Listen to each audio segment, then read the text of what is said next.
इतना टैलेंट होना चाहिए ना। आइए आज हम मिलते हैं कानपुर के नवोदय नगर, सरसौल के पास में है ये, और ये टमाटर की खेती हो रही है। आज हम मिलते हैं राजनारायण जी से, और ये टमाटर की खेती को बहुत अच्छी तरीके से करना जानते हैं।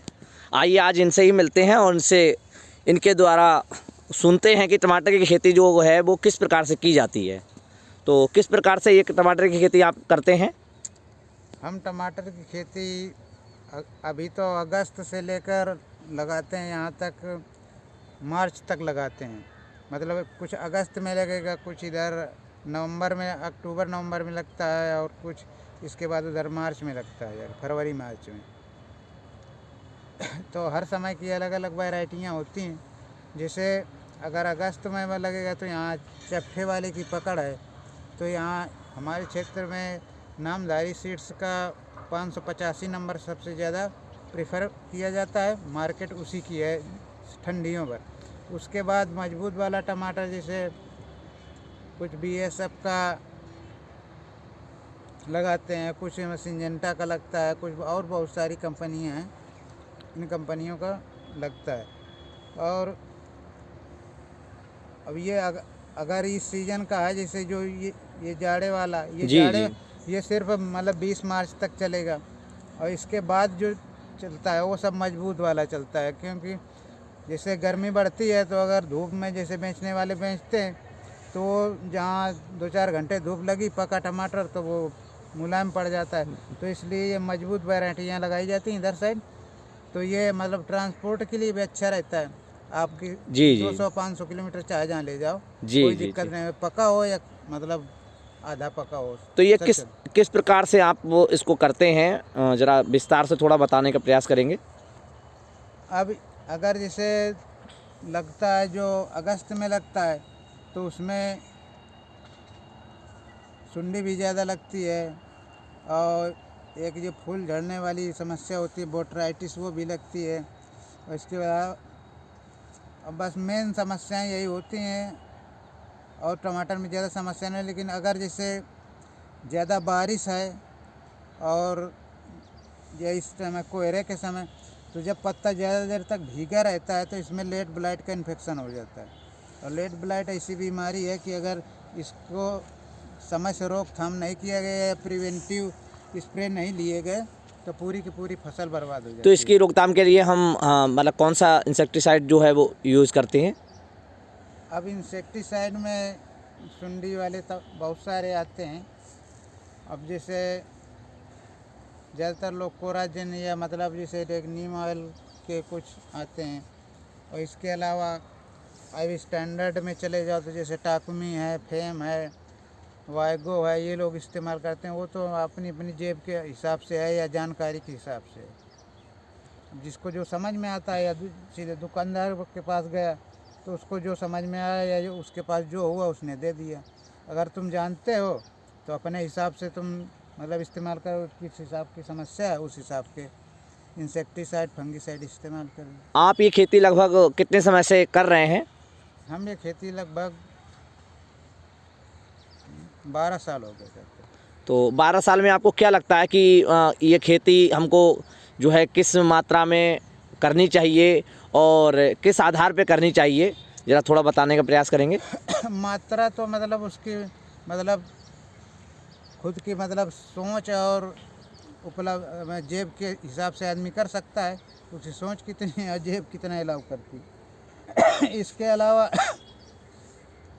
अगर करने वाला बारिश वाला टमाटर करे, जो वही अप्रैल के लगभग लगता है, वो जून से चालू होगा, तो उसमें बहुत अच्छा पैसा रहता है। उधर लगभग 1000-1200 से लेकर बारिश में उधर अक्टूबर नवंबर तक मतलब 800-700 से लेकर आपके 2000 रुपये प्रति मतलब कैरेट के हिसाब से चला जाता है।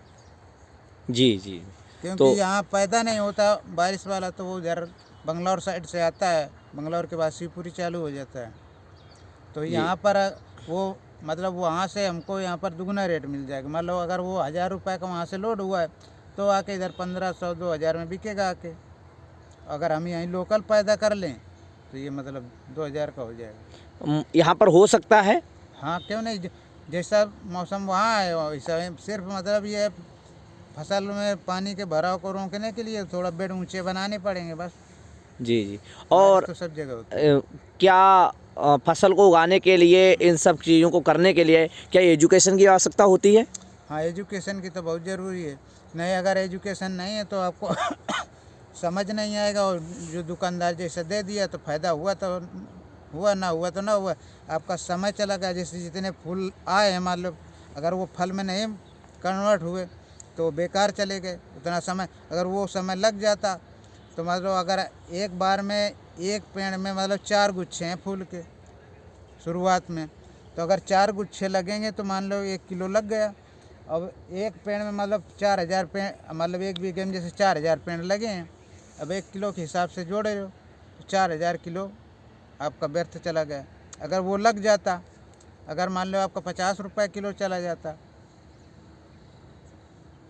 तो 4 पंचे 20, मतलब 2 लाख का आपका नुकसान हो गया।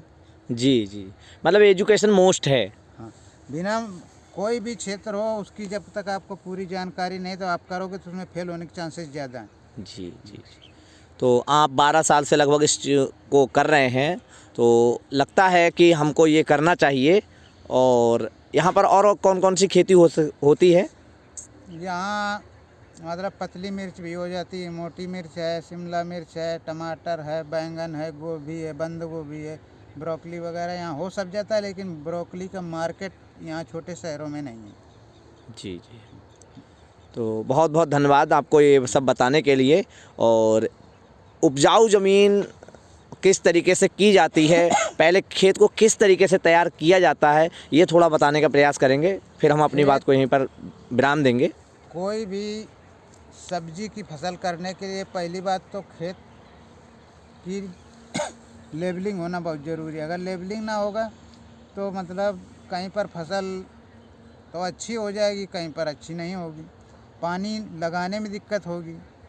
अगर मान लो ड्रिप इरिगेशन है जिसके पास तो उसको कोई दिक्कत नहीं है। ड्रिप नहीं है, इसे फ्लड इरिगेशन करना है, तो अगर बराबर ना होगी तो खाले में भर जाएगा तो वहाँ का सड़ जाएगा, और जो ऊंचे में है वहाँ पानी न पहुँचेगा तो वहाँ फसल अच्छी ना होगी। इसलिए लेबलिंग होना ज़रूरी है। लेबलिंग के बाद अगर आपके पास व्यवस्था है कंपोस्ट की, तो कंपोस्ट लगभग जैसे 1 बीघा है तो 3 ट्राली डाल दो यहाँ, और उसके बाद जुताई कर दो। उसमें अगर कुछ बहुत थोड़ा बहुत डालना है तो जैसे माइक्रो न्यूट्रिएंट हैं या सेकेंडरी न्यूट्रिएंट हैं या और NPK थोड़ा थोड़ा डाल दोगे तो मतलब शुरुआत में अच्छा ग्रो करता है। नहीं तो ऐसे कम से कम 15-20 दिन बाद आप उसमें डाल पाओगे। तो ये है, मतलब इस तरह से तैयार हो जाता है। जी जी, बहुत बहुत धन्यवाद आपको बताने के लिए। और लगभग जो है टमाटर की खेती बहुत अच्छी तरीके से यहाँ पर चल रही है, और बहुत बहुत धन्यवाद है। और आपकी एजुकेशन क्या है, ज़रा बताने का प्रयास करेंगे? हमने बायोलॉजी से इंटर किया है। जी जी, तो आपको इस बारे में खूब नॉलेज है।